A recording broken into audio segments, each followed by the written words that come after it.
रानी के गर्भ में पल रहा भूत। इंग्लैंड की एक राजगद्दी साल 1509 से लेकर 1547 तक हेनरी के हाथों में हुआ करती थी।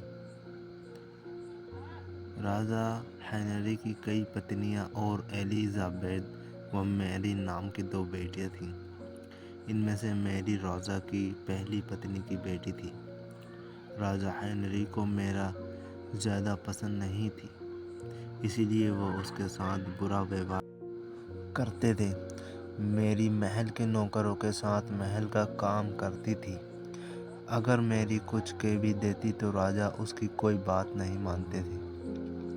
सन 1500 से लेकर 47 में जब राजा हेनरी की मौत हो गई तो प्रजा की इच्छा अनुसार 16 शताब्दी के दौरान हेनरी की पहली बेटी मैरी को इंग्लैंड के राजगद्दी दे दी गई। वह इंग्लैंड की रानी बन गई। उस समय इंग्लैंड के हालात बहुत अच्छे नहीं थे। इंग्लैंड कैथोलिक और प्रोटेस्टेंट इन 2 धर्मों के बीच में बंट गया।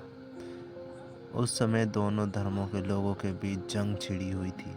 रानी मैरी चाहती थी कि पूरे इंग्लैंड में सिर्फ एक ही धर्म हो, लेकिन लोगों ने उसकी ये बात मानने से साफ इनकार कर दिया था। उससे नाराज़ होकर रानी ने उनकी बात न मानने वालों को मौत की सज़ा दे दी थी। वे ऐसे लोगों को जिंदा भी जला देती थी। रानी मैरी की इस कुदरत की वजह से इंग्लैंड के लोग उससे नफरत करने लगे। ऐसा भी कहा जाने लगा कि रानी मैरी कुंवारी जवान लड़कियों के खून से नहाती थी। उसका मानना था कि उनके खून से नहाने से वह ज़्यादा दिनों तक जवान रह सकती है। कुछ सालों बाद रानी मैरी ने शादी कर ली और कुछ समय बाद इंग्लैंड में एक खबर आई कि रानी मैरी गर्भवती है और जल्द ही उनके राज्य को उनका नया राजा भी मिल जाएगा।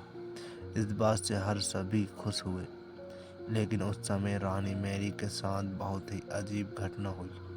उनके गर्भ से किसी भी बच्चे का जन्म नहीं हुआ, बल्कि कुछ ही महीने के बाद रानी मैरी का पेट फिर से सामान्य हो गया। वहाँ के औजा लोगों ने अपनी तंत्र विद्या से बताया कि रानी मैरी के गर्भ में कोई बच्चा नहीं, बल्कि एक भूत आकर निवास करता था। कुछ समय बाद फिर रानी मैरी के गर्भ में वही भूत आकर रहने लगा और वह फिर से गर्भवती हो गई। इस बार भी रानी को कोई बच्चा नहीं हुआ और उस घटना के कुछ ही दिनों के बाद रानी मैरी की मृत्यु हो गई। इसके बाद मैरी की छोटी बहन एलिजाबेथ को इंग्लैंड की राजगद्दी पर बिठाया गया और एलिजाबेथ इंग्लैंड की नई रानी बन गई। रानी मैरी की क्रूरता की वजह से इंग्लैंड को लोग उसे एक निर्दयी औरत मानते थे।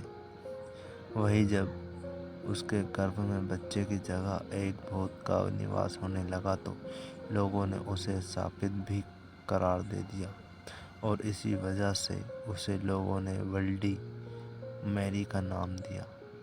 कहानी से सीख। ब्लडी मैरी की कहानी हमें यह सीख देती है कि अपने निजी विचारों व सोच को लेकर दूसरे लोगों पर दबाव नहीं बनाना चाहिए। शांति और करुणा से लोगों का ख्याल रखना ही मनुष्य का धर्म है। Thank you so much video देखने के लिए। वीडियो पसंद आए तो लाइक एंड सब्सक्राइब ज़रूर करें दोस्तों।